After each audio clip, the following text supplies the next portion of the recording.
E aí, tudo bem?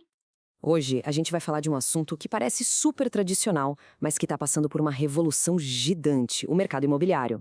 Vamos mergulhar em como a tecnologia está mudando completamente as regras do jogo, desde a privacidade dos nossos dados até a forma como os cartórios funcionam. E para a gente começar, eu já vou lançar a pergunta que está no centro de toda essa discussão. As informações de um imóvel, tipo quem é o dono, onde fica, isso deveria ser público, aberto para todo mundo ver, ou deveria ser um segredo? Essa tensão entre privacidade e transparência é o que vai guiar nossa conversa. Para a gente entender o que está acontecendo agora e o que vem pela frente, a gente precisa dar um passinho para trás. A ideia de privacidade que a gente tem hoje não existiu sempre. Na verdade, ela evoluiu e muito ao longo do tempo. Olha só essa linha do tempo. Tudo começa lá em 1890 com uma ideia bem simples: o direito de ser deixado em paz. Era a privacidade como um muro, um escudo para se proteger do mundo. Aí a gente dá um salto para 1983, quando um tribunal na Alemanha cria um conceito que muda tudo: a autodeterminação informativa. A ideia de que cada pessoa é dona das suas próprias informações e decide o que fazer com elas.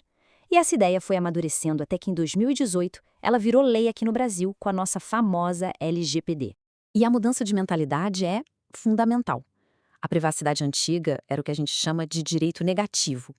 Basicamente, era pedir para o Estado não se meter na sua vida. Era um escudo. A proteção de dados moderna, por outro lado, é um direito positivo. Ela não te dá só um escudo, ela te dá uma espada. É o poder de controlar ativamente o que acontece com as suas informações. Ok, então agora a gente tem essa espada, né? O controle dos nossos dados. Mas aí surge um problema. Ou pelo menos o que parece ser um problema. Como é que essa ideia de controle individual se encaixa com a necessidade de ter registros públicos como os de imóveis, que, por definição, precisam ser públicos?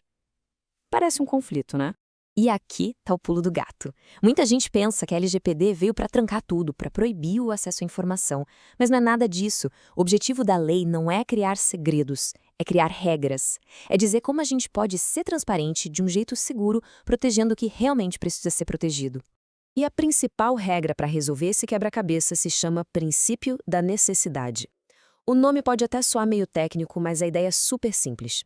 Para qualquer coisa que você vá fazer, especialmente o poder público, você só pode usar o mínimo de dados pessoais que for absolutamente indispensável para atingir aquele objetivo. Sem exageros, sem coletar informação só por via das dúvidas. E olha como isso fica claro no mundo real, no cartório de registro de imóveis. Para a gente saber de quem é uma propriedade, o que é essencial: o nome do dono, o tamanho do terreno, o que foi construído ali. Essas informações são necessárias e podem ser públicas. Agora, o número do CPF, o telefone da pessoa, e-mail, precisa disso para saber quem é o dono? Não. Então, esses dados não são necessários para essa finalidade e devem ser protegidos. Simples, né?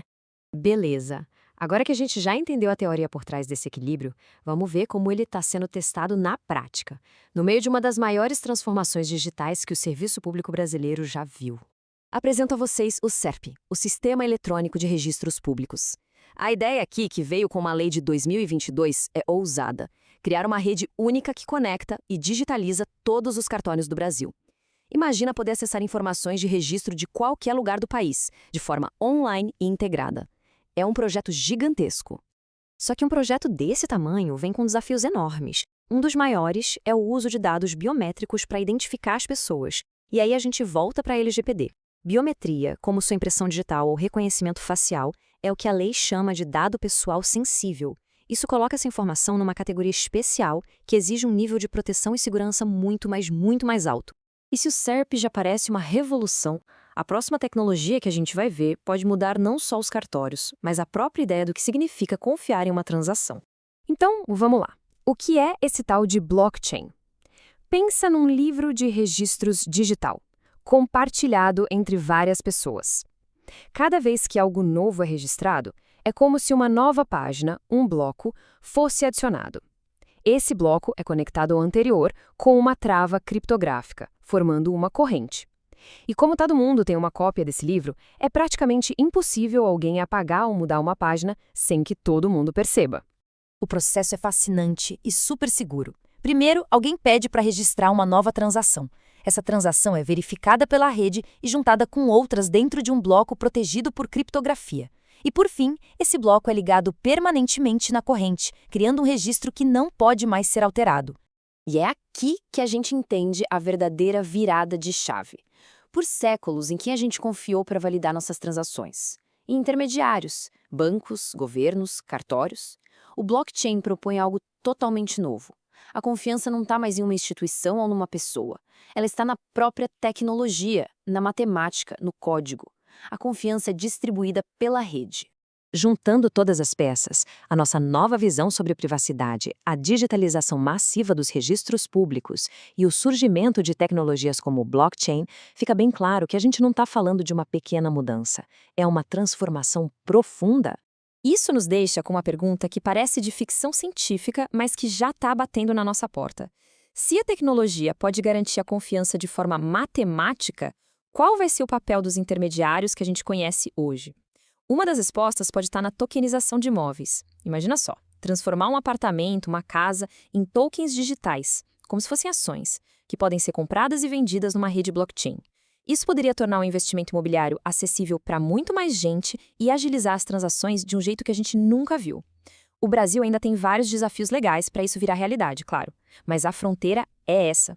A questão não é mais se isso vai acontecer, mas quando e como isso vai redesenhar todo o mercado que a gente conhece.